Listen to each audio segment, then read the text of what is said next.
Hello everyone, in this video I'll be showing you a few tips for lettering for beginners and those who are just starting with lettering. So this entire video is based on things that I learned during my lettering journey, the mistakes I made, and I hope this helps so that you guys can learn from my mistakes too. So let's get started. My first tip will be to try for calligraphy.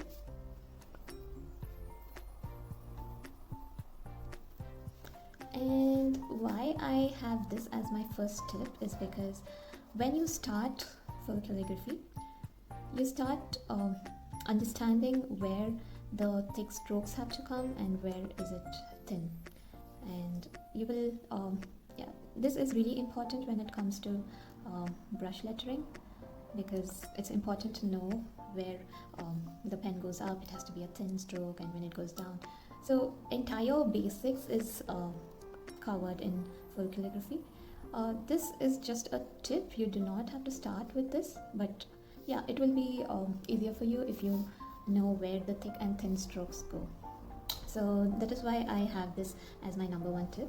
And the second reason is you do not need a fancy pen.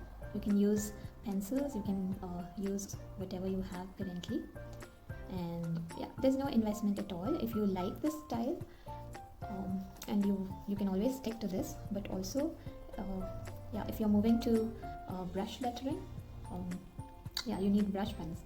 So the thing about this is no brush pens required, and there is zero investment. You can start with anything that you have already. Right. So speaking of brush pens, when you move to brush lettering, as a beginner, I would suggest do not invest in expensive pens. So for a beginner, first I will suggest the Camlin brush pens. Those are these ones. Camlin brand has two different brush pens. One is alcohol based, pigment based, and the other is water based. So do look out for that, see if the pack mentions water based, and then get that. So that is about it. If you are planning on doing high-end work with lots of blends and all, I wouldn't suggest Camlin for that reason, because some of the colors do not blend with other colors, but some do. So yeah, as you experiment, you will get a hang of this. Amazon Basics also has a range of their own brush pens, so you can try those. Those are completely affordable, and no matter which country you are from, there will always be some local brands there which provide good brush pens at a minimal cost. So here in Germany, I found these for €1. It's Calibrush. It has one tip, calligraphy kind of tip, and one is brush. So yeah, you can get these, or if you have a Chinese store nearby, you might find these brush pens there. These are really amazing, the kind of vibrant colors that are available, and they are extremely smooth, and it works really well for beginners. You can try different styles using this, and basically for the number of colors, I would always recommend this. So yeah, do check out the local brands, the brush pens that you can find nearby.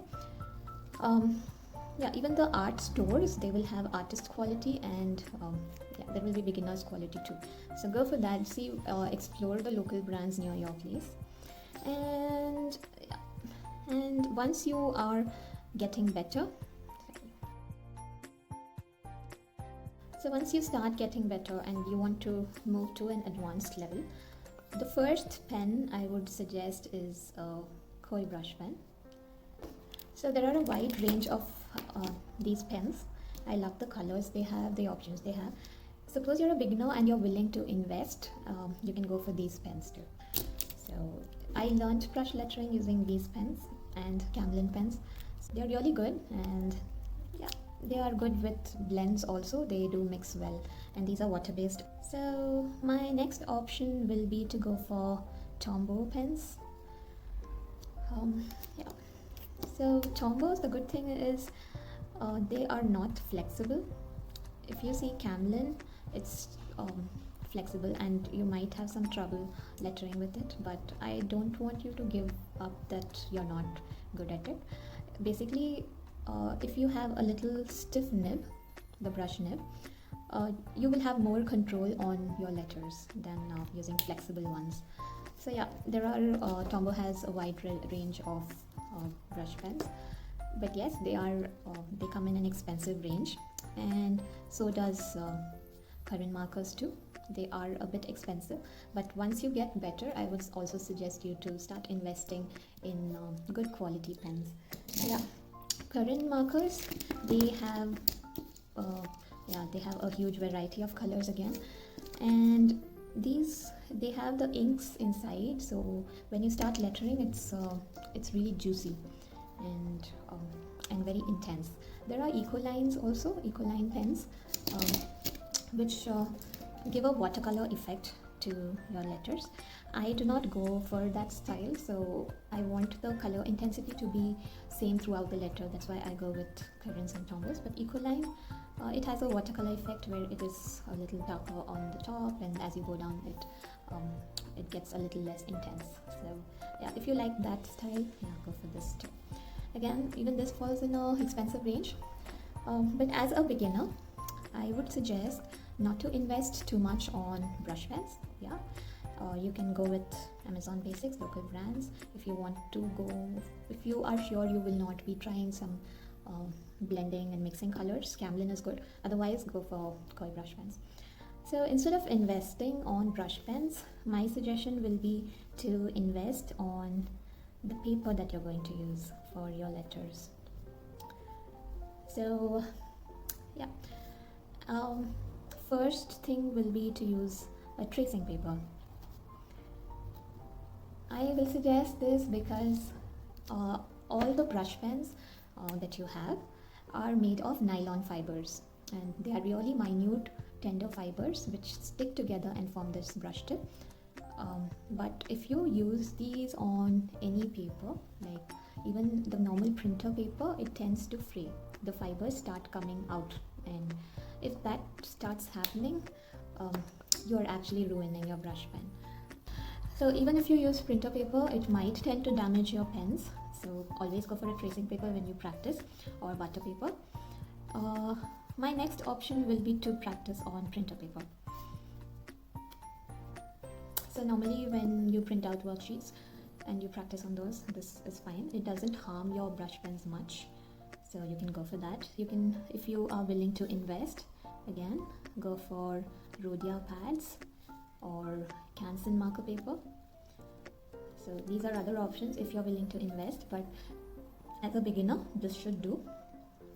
Now, once you have you're acquainted with the strokes and the letters, and you want to try some blending and some different kinds of letters where you have to mix 2 to 3 colors.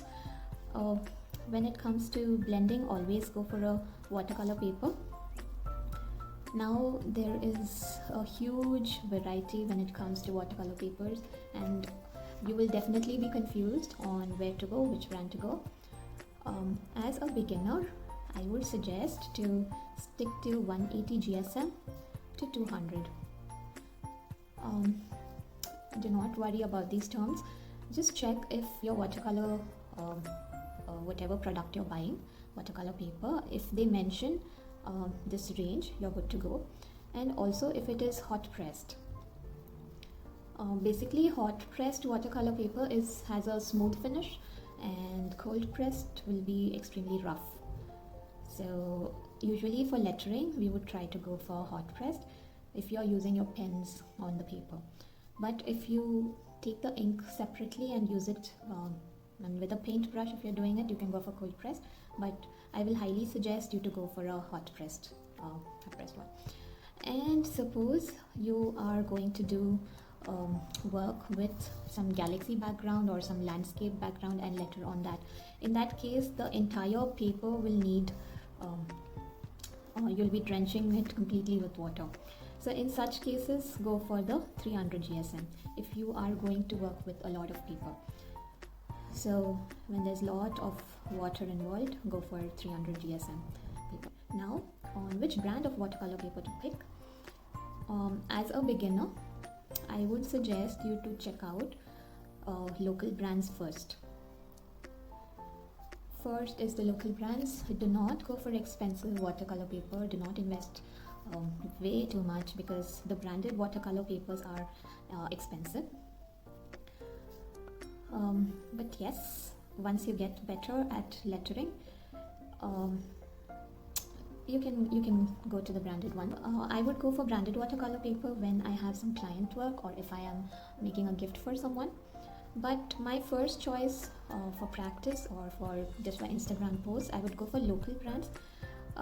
Local brands in the sense, go to a stationery outlet near your place and not so go to a stationery outlet and then go to a store of art supplies. Art supplies usually have expensive and branded ones, but even in local stationery stores you will get cheaper watercolor papers which should work for beginners. My fourth tip will be to practice on here I will be covering worksheets and tutorials and a lot of you'll find a lot of inspiration, some process videos on Instagram too. Now when it comes to worksheets, every worksheet has a top line, an X height and a baseline. So normally when you pick a particular worksheet, if you are comfortable with it, then do stick to that.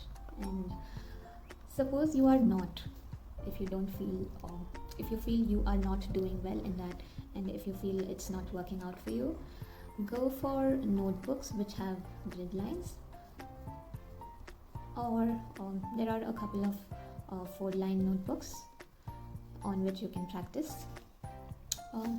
Basically why I am telling you to stick to one is because if you keep switching between different worksheets, the height, these 3 lines, the top line, baseline and the X height, this will vary with every worksheet. So if you do not stick to one worksheet, this will keep fluctuating and your hand will not get used to one particular style. So here I have a couple of worksheets for your reference. This is Tombo's worksheet. This is the baseline, the top line, and this is the X height.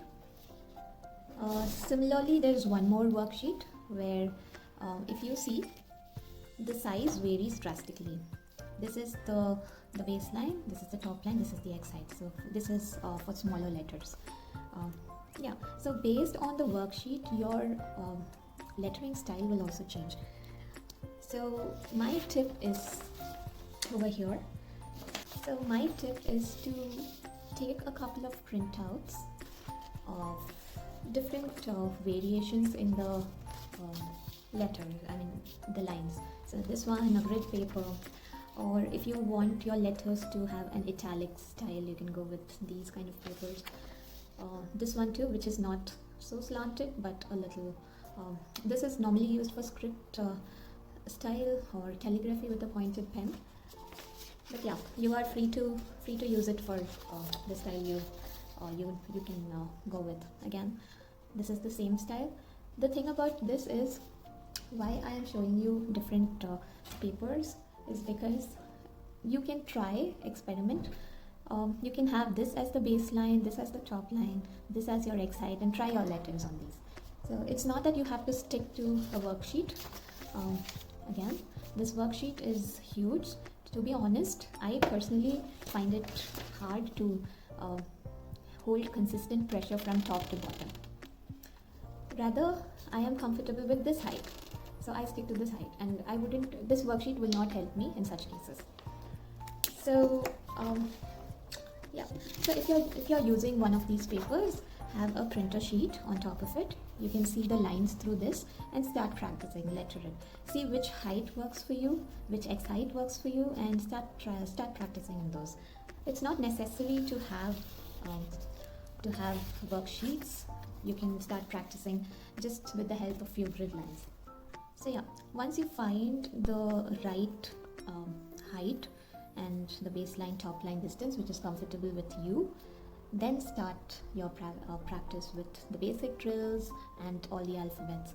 So a lot of times I have struggled with this and I had almost given up lettering completely. I thought I am not good at it at all. So each worksheet that you come across will be of a particular height, and it has letters and strokes which is comfortable for the artist who designed that. So if you are not comfortable with that, it is fine. You have to find something which you are comfortable with, and maybe such a worksheet will not exist. That is why we go for grid lines and few other notebooks to find which works for you. So my next tip will be on inspiration. Find different letter formations. You suppose you try a particular worksheet and you're comfortable with all the letters, except maybe there may be a few letters which you're not comfortable doing, and you are getting it wrong. In such cases, check out different artists on Instagram or other social media platforms and clearly see the letter that you are having trouble with. How do they do it and how do they use in their artwork? Yeah, so each artist has a different style, has a different way. Pick the ones that you like, pick the ones that your hand is comfortable with, and start practicing with that and see what works for you. Suppose I letter, there's a brush pen. So I am lettering the word M, but you are finding trouble with this, so why not try to bounce it a little, or bounce one and keep it on the same line, or just stick to a normal M. Yeah.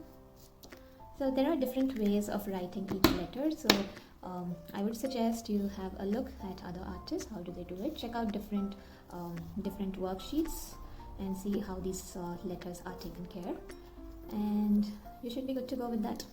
Start practicing. First is the drills, second will be alphabets, third will be how to connect your letters. So you start practicing words, and then you start trying small phrases, and then start going for big codes, and then comes the composition and all that. So yeah, in the next video I will be covering basic drills and why these drills are very important before you move into the rest. 5 to 10 minutes of practice for a week should be good. Just stick to it, be disciplined on these drills, see how far you are able to reach, and yeah, then we will move to the rest of the tutorials too if it is required. But yes, for the next video, do stay tuned for the drills. So I hope in this video you got an idea about the materials to use and how to practice, and from where to start, from where to get inspirations, and the kind of worksheets and guidelines you can use. Well then, I'll see you in the next video where we start doing our basic drills. So yeah, that's it for today. Thank you all for watching and have a great day ahead.